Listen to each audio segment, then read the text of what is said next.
It was the second week of October in 1996, and the whole valley smelled of roasting green chili and river silt and the dry gold of cottonwoods turning at the end of a long harvest.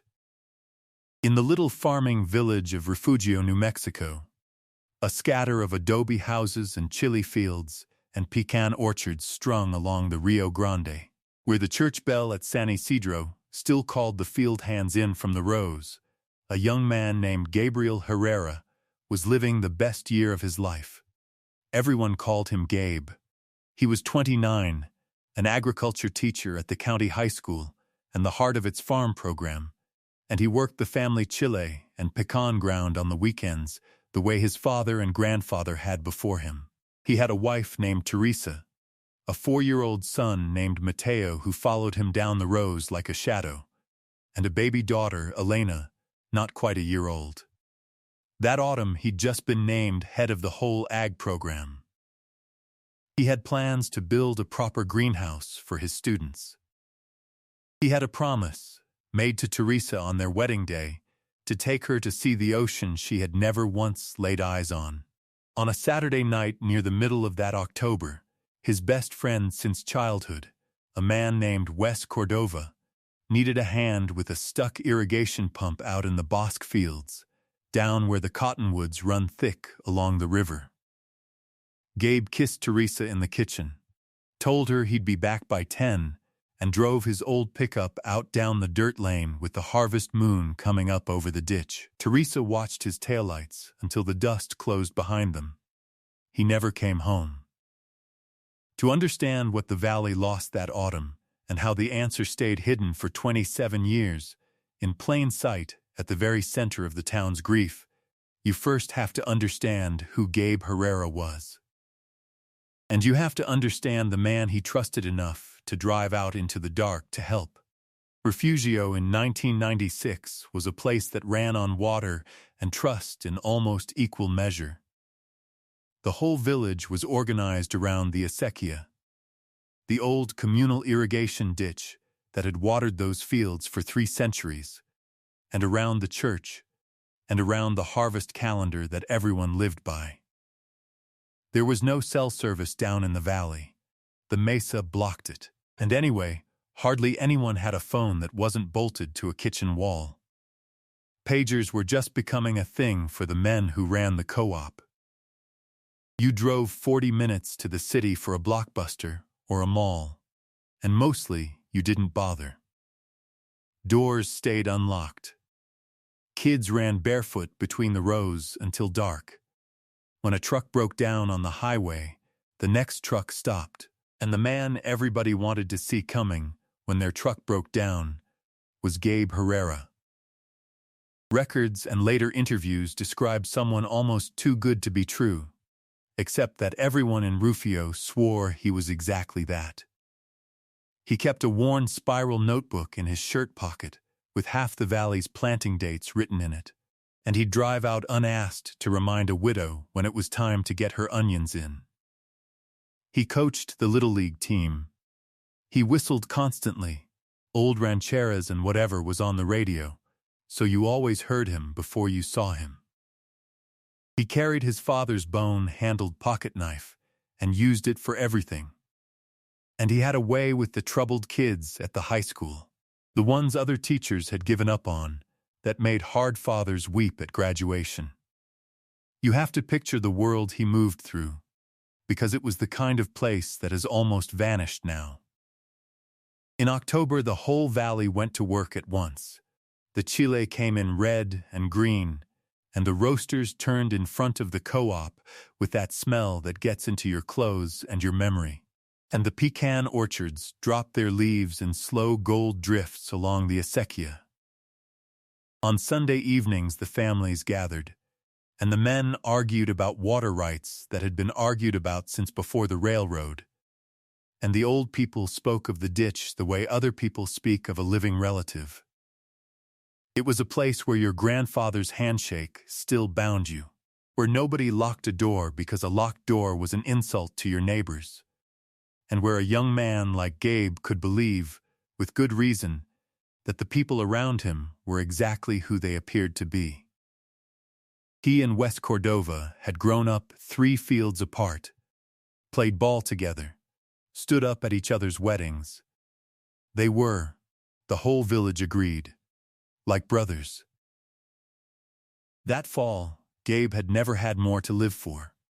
The new job, the greenhouse, Mateo old enough now to ride on his shoulders down the rows, Elena just learning to laugh. And that promise about the ocean, which Teresa teased him about, because he kept a jar of change on the dresser labeled, in his own blocky handwriting, for the sea.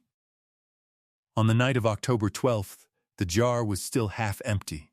He left the house a little after 8. Teresa put the children to bed and waited up. 10 o'clock came and went. She wasn't worried at first. The pump could be stubborn. The men could get to talking. But by midnight the porch light was doing no good, and by 1 in the morning she had walked to a neighbor's to use the phone. There was no answer out at the Cordova place.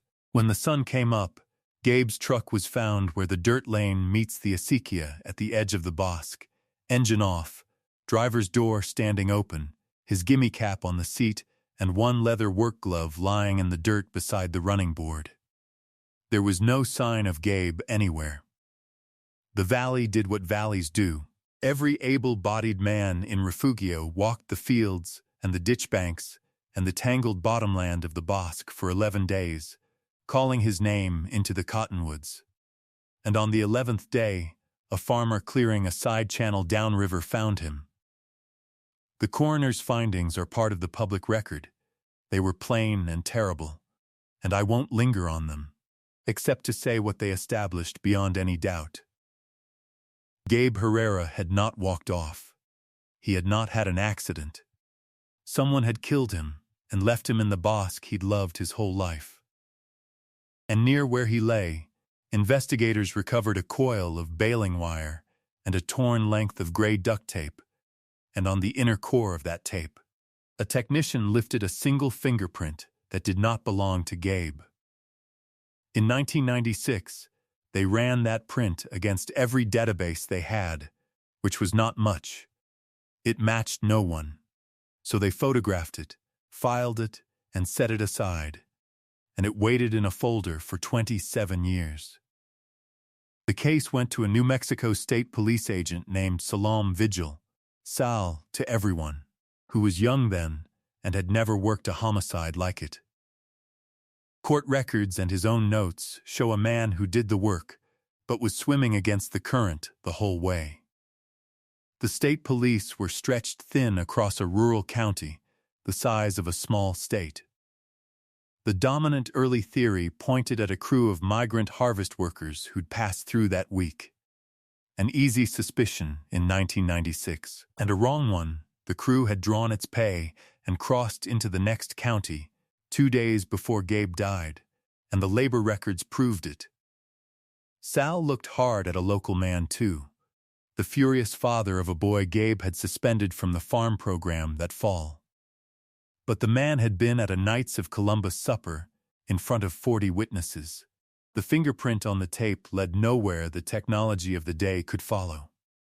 And a neighbor's report of a familiar truck parked near the bosque that Saturday night was written down and then dismissed.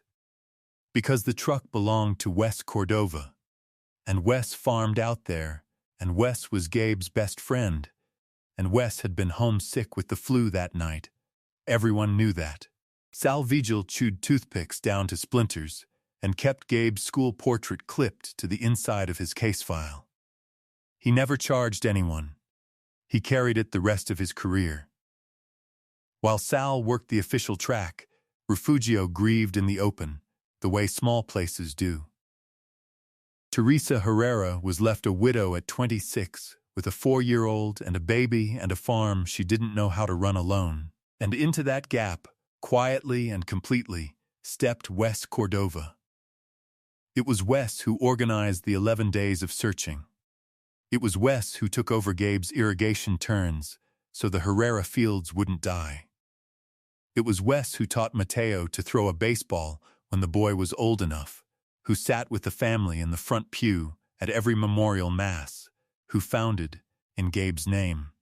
An IFA scholarship that sent one refugio kid a year to study agriculture. Over the years, Wes became a deacon at San Isidro. He joined the school board. He was, by common agreement, the finest man in the valley, and the living proof that Refugio had loved Gabe Herrera and would never ever forget him. Every case we bring you on this channel is weeks of reading records, checking timelines, and trying to give an honest accounting of a stolen life. If you want us to keep doing this work the way it deserves, take a moment to like this video, subscribe, and tell us in the comments where in the world you're watching from tonight. It truly keeps this going. Now, let's get back to Gabe. The years did what years do. By 2001, 5 had passed, and the greenhouse Gabe had wanted was still just a chalk outline on a piece of ground behind the high school. By 2006, Mateo was old enough to play the ball Wes had taught him. By 2011, he was a teenager who barely remembered his father's face and knew him mostly through other people's stories. Teresa never remarried. She kept Gabe's spiral notebook in the kitchen drawer and the jar labeled "For the Sea" on the dresser. And she ran the farm, and she raised her children, and every October the whole valley gathered at San Isidro to hear Deacon Wes Cordova speak Gabe's name aloud and remind them all that goodness was worth remembering. Sal Vicchiel retired in 2009, with the case still open. He did not hand it off and forget it. He kept a copy of the file in a footlocker at home, and every few years he'd drive out to Refugio and sit in his truck by the acequia and look at the bosque, as if the cottonwoods might finally tell him. He died in 2020, and the last thing he asked his own son, a sheriff's deputy, was to make sure somebody someday finished it, and Teresa carried what the years asked her to carry. There were mornings, she would say much later, when running that farm alone nearly broke her. A busted headgate, a killing frost, a banknote she couldn't cover. And each time, it was Wes who appeared at the end of the lane with his sleeves already rolled up. She let herself lean on him, because Gabe had trusted him, and because in a valley like that, you do not question the hand that steadies you. She kept the spiral notebook in the kitchen drawer and read her husband's handwriting when she missed him. She kept the jar labeled "For the Sea" exactly where he'd left it, adding a coin now and then out of a stubbornness she couldn't have explained, saving toward a trip with a dead man. Her children grew up in the shadow of an absence and a question, and the question sat over the whole valley like weather that would not move on. Somebody finally moved it. The case had been cold for 27 years when a detective in the state's newly funded cold case unit pulled the Herrera file and found a photograph of a fingerprint that no one had been able to match since Bill Clinton's first term. Her name was Claudia Sena. She read Sal Vicchiel's notes end to end, and something about that single unmatched print would not let her go. Because here is what had changed while everyone in Refugio was grieving. In 1996, the national fingerprint databases were small, clumsy, and mostly local. By 2023, nearly every print ever taken in America, for any reason at all, an arrest, a job, a background check, a permit, lived in one vast, searchable federal system. The print on that duct tape hadn't changed in 27 years. The haystack it could be searched against had grown 1,000-fold. So Detective Sena did the simplest and most patient thing. She had the old latent print re-scanned at high resolution and submitted it to the modern national database. And a few weeks later, the system returned something it never could have in 1996. A match. A single name, attached to a set of prints that had been entered into the federal system in 2009, when a man in Refugio, New Mexico, had been fingerprinted as part of a routine background check for his position as a deacon, working with the children of his parish. Detective Sina sat and looked at the name on her screen for a long time. Then, she drove out to Refugio, and she pulled the one old tip that Sal Vigil had never been able to shake. The truck seen near the Bosque that Saturday night. And she found the neighbor who'd reported it. And she found the former FA student, a grown man now with children of his own, who had been 16 in 1996, and had seen a truck he knew turn down the Bosque lane that evening and had been gently told, back then, that it didn't mean anything. It meant something now. The name the fingerprint gave up was Wesley Cordova. If you had walked down the main street of Refugio at any point in those 27 years and asked who the finest man in the valley was, a great many people would have answered Wes Cordova without a breath of hesitation.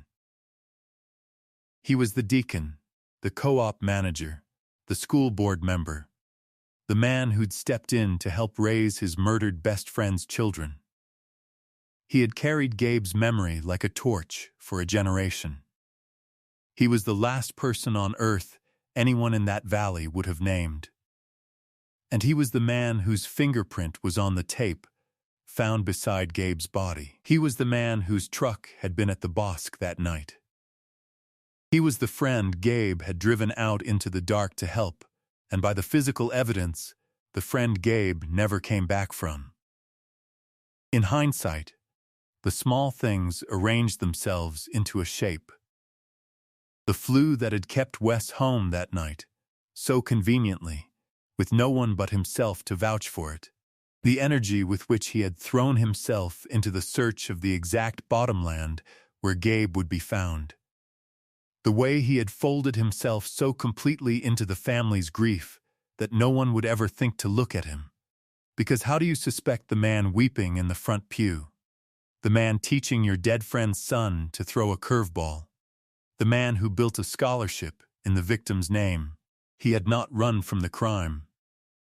He had built a life on top of it, and made himself its guardian, and in 27 years, no one had ever once thought to wonder why the guardian never left. They arrested him in the autumn of 2023. Court records show it happened after the annual memorial Mass at San Isidro, the same Mass where, minutes earlier, Deacon Wes Cordova had stood before the congregation and read Gabriel Herrera's name aloud, as he had every October for 27 years. Detective Sina and 2 state police agents were waiting when he came out into the churchyard. He did not run. He did not shout. By every account, he went very pale and very still, and the first thing he said, quietly, was not a denial. It was a question. He asked whether Teresa had been told. The news broke over Refugio like a ditch bank giving way. People could not hold it. Not Wes. Not the deacon.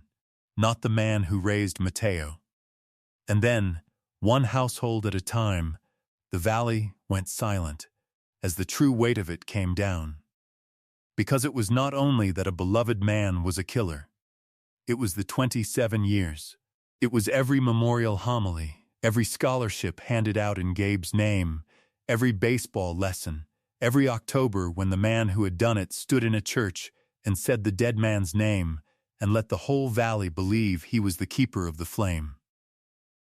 In 2024, Wesley Cordova was convicted of the murder of Gabriel Herrera and sentenced to life in prison, where court records show he remains. He never gave a reason. Whatever happened out in the Bosque on the night of October 12, 1996, whatever was between 2 men who'd been like brothers since boyhood, went to prison with him. The valley may never know the why of it, and that unknowing is its own long sentence for the people he deceived. But I don't want to leave you in a churchyard or at a prison gate. I want to leave you out in the rose, in the gold October light, where Gabe Herrera belongs. He was 29 years old. He whistled so you always heard him coming. He kept a spiral notebook full of other people's planting dates because he could not stand to see a neighbor's crop come in late. He carried his father's pocket knife, and he taught the kids nobody else believed in. And he had a jar on his dresser slowly filling with change for an ocean his wife had never seen. He had a son who rode on his shoulders down the rows, and a daughter just learning to laugh, and a whole life pulling green and certain toward the future. Teresa Herrera waited 27 years for that answer, and unlike so many who wait, she was still there to hear it. When it was over, the Valley did not let the story end in a courtroom. The high school finally built the greenhouse Gabe had sketched out all those years ago, and they put his name over the door, and his old students' children grow tomatoes in it now. The scholarship goes on, reclaimed, given clean, in Gabe's name and no one else's. And the summer after the verdict, Mateo Herrera, grown now in the image of his father, drove his mother west until the land ran out. Teresa Herrera saw the ocean for the first time at 54 years old, with the jar of change from the dresser emptied into the trip, and she stood in the surf and wept. And it was not only grief. Justice is a slow, uneven thing, and sometimes it comes so late it feels like a wound of its own. But here is what stays with me about this case. The answer was never truly lost. It sat in a folder in an evidence room for 27 years, one fingerprint, pressed into a strip of tape, patient as the river, waiting not for luck, but for the world to build a haystack big enough to finally hold it. What was true in 1996 was still true in 2023. All that changed was that we finally learned how to see it. Which leaves me with a few questions I genuinely ask you to sit with. When a killer spends 27 years performing devotion to the family he shattered, helping raise the children, keeping the memory, saying the name in church, what do you even call that? Of everything in this case, what disturbs you most? The flu no one questioned, or the years of grief he stood at the center of? And how many other answers are sitting in evidence rooms across this country tonight, already solved, waiting only for a bigger haystack and someone stubborn enough to look again? Tell me in the comments. On cases like this one, I read every single one, and so do the people who still remember Gabe. Justice found Gabriel Herrera after 27 years because a few people refused to let his name become just another folder on a shelf. Stories like his are the reason this channel exists. If you believe the truth is worth pursuing no matter how long it takes, or how well it's hidden, subscribe so you don't miss the next one. More solved cold cases are waiting in the description below. Thank you truly for being here.